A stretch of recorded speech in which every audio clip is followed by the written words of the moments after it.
টেকজুমের পক্ষ থেকে স্বাগতম। আজকে আমরা মাইক্রোসফট ওয়ার্ড 2003 এর ফরম্যাট মেনু বিষয়গুলো শিখব। যে ফরম্যাট মেনু দিয়ে সাধারণত আমরা কি কাজ করে থাকি সেই বিষয়গুলো শিখব। তো প্রথমে আমরা মাইক্রোসফট ওয়ার্ড ওপেন করার পরে ফরম্যাট মেনুতে ক্লিক করলে আমরা যে মেনুগুলো দেখব সেটা হচ্ছে font, paragraph, bullet and numbering, border and shading, column, tab.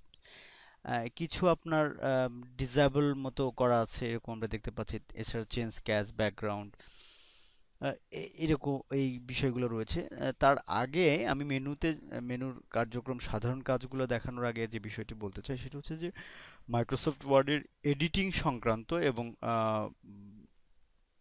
এবং এই মেনুর একটা গুরুত্বপূর্ণ বিষয় হচ্ছে যে আপনি যত ফরম্যাটিং করেন, যাই করেন, এডিটিং করেন, ডকুমেন্ট তৈরিতে ফরম্যাট মেনু একটা গুরুত্বপূর্ণ আপনার মেনু। কারণ এই মেনু দিয়েই আপনি মোটামুটি টোটাল ডেকোরেশন বলতে পারি, একটা ফাইল বা ডকুমেন্টসের ডেকোরেশন কমপ্লিট করতে পারি আমরা। তো সেটা কিভাবে আমরা করতে পারি সেটা আমরা শুরু করি।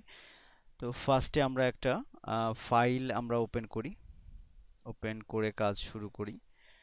সেটা হচ্ছে যে আমরা টেক্সজুম এই ফাইলটি ওপেন করলাম। এখন আমরা কি করতে পারি, প্রথমে ফন্ট।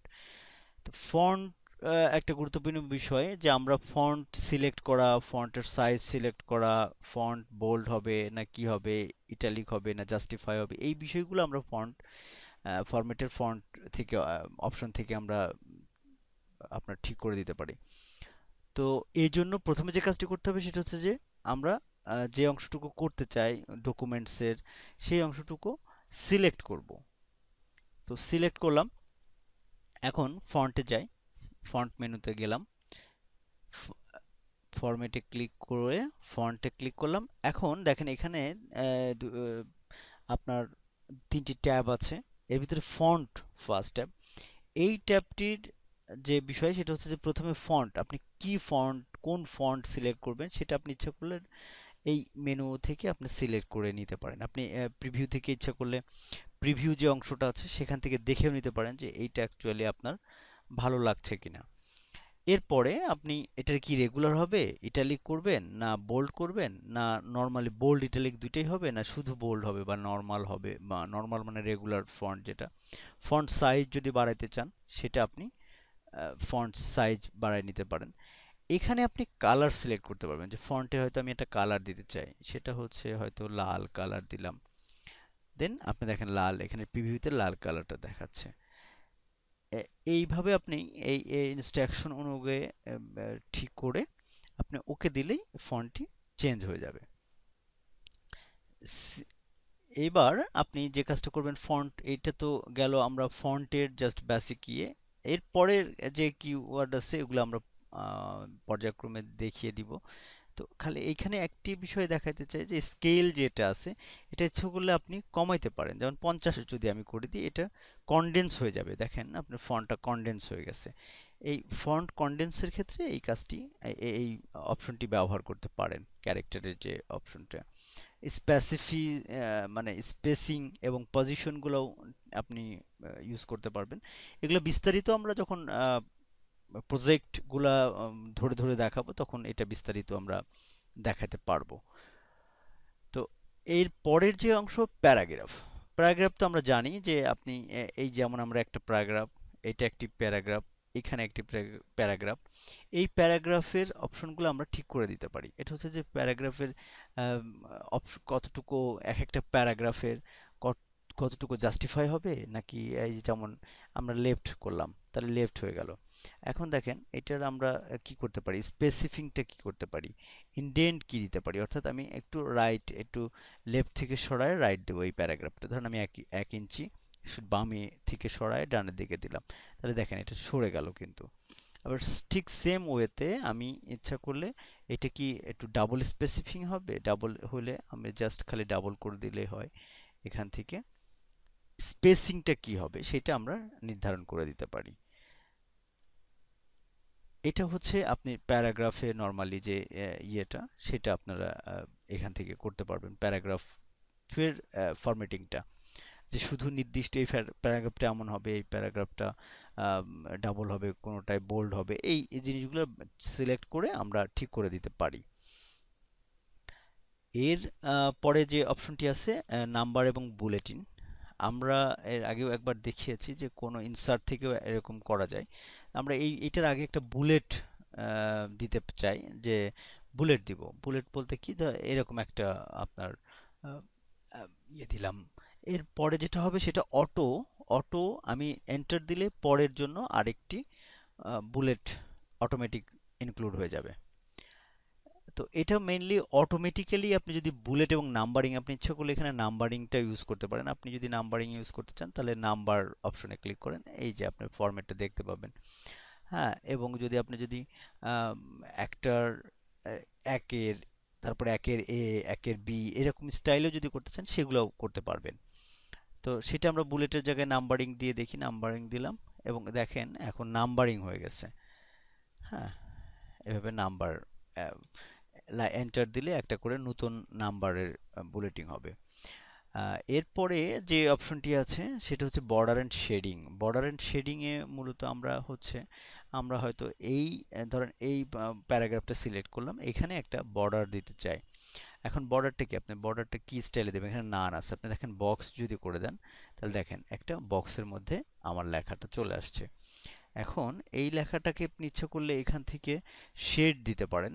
হ্যাঁ, এই যে শেড, আপনি একটা কালার শেড দিবেন, দেখেন এই লেখাটা শেডের আন্ডারে চলে আসছে।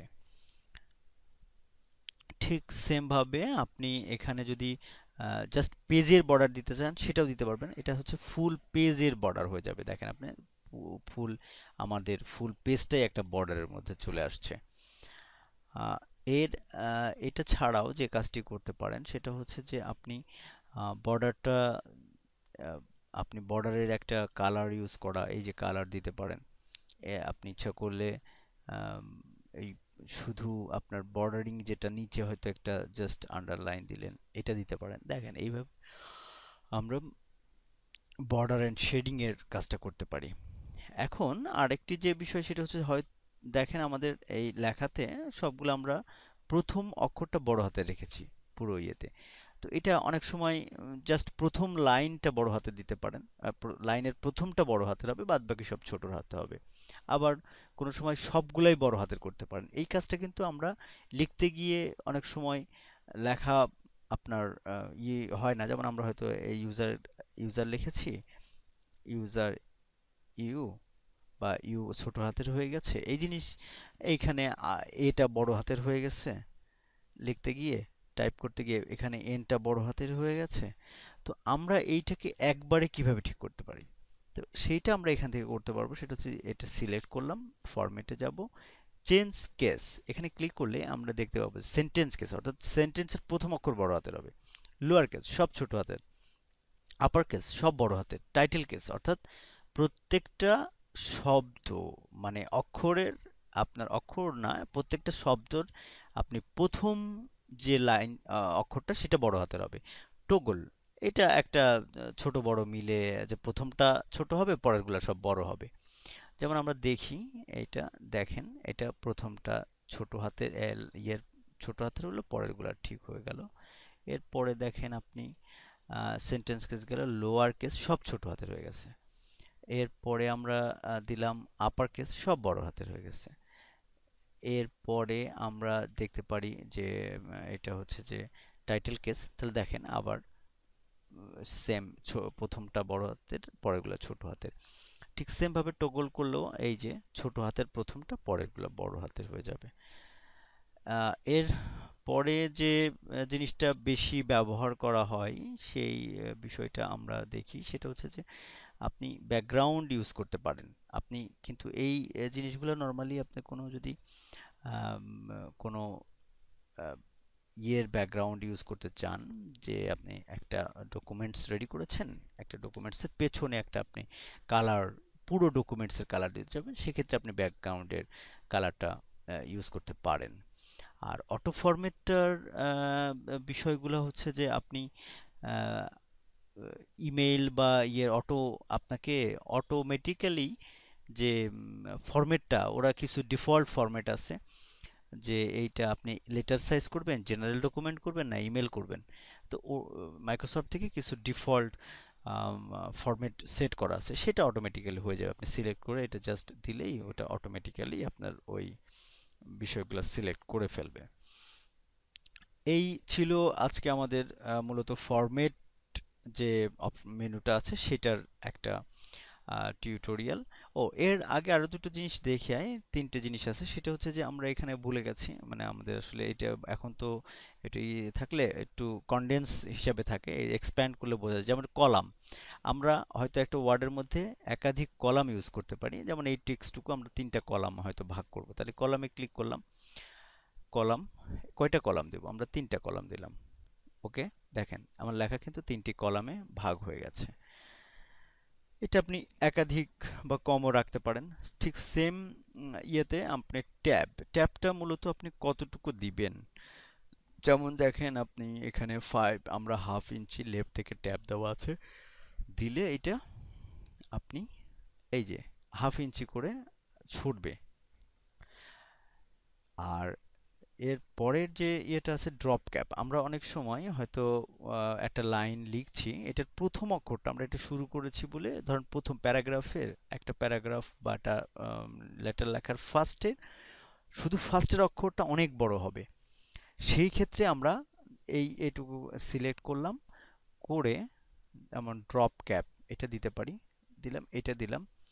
এখন দেখেন এই ইউজারটুকু বড় হয়ে যাচ্ছে, অর্থাৎ এই অক্ষরটুকু বড় হবে। আমরা যদি একটা অক্ষর সিলেক্ট করি, যে একটা জাস্ট খালি ইউটা বড় হাতের হবে, এটা করে আমরা ড্রপ ক্যাপ করি, এইটা দিলাম। দেখেন ইউ শুধু বড় হাতে এই বড় করে হয়ে গেছে, বাদ বাকি সব ছোট ছোট হয়ে আছে। এইটাকে আমরা মূলত ড্রপ ক্যাপ বলি। এই কাজগুলো আমরা ফরম্যাট যে মেনু আছে সেখান থেকে করতে পারি। তো পরবর্তীতে আমরা প্রত্যেকটি মেনুর আমরা প্র্যাকটিক্যালি দেখাবো যে একটা ডকুমেন্ট রেডি করতে গেলে কি কি অপশন দরকার হয় বা কিভাবে করতেছি, একটা সুন্দর ডকুমেন্ট তৈরি করেও আমরা দেখাবো পরবর্তীতে। তো আজকে ফরম্যাট মেনুটা এ পর্যন্তই আমাদের ইয়ে থাকলো। তো আপনাদের যদি কোনো প্রশ্ন থাকে কিংবা আরো কোনো বিষয়ে জানার যদি মনে করেন যে বুঝতে পারছেন না, সেই বিষয়টি আপনি আমাদের এই টিউটোরিয়ালের নিচে কমেন্টস আকারে দিতে পারেন, অথবা আপনি আমাদের গ্রুপ টেকজুম আড্ডা ফেসবুক গ্রুপ যেটি আছে সেখানেও আপনি লিখলে আমরা পরবর্তীতে সেই অনুযায়ী নতুন টিউটোরিয়াল আপ করব। ধন্যবাদ।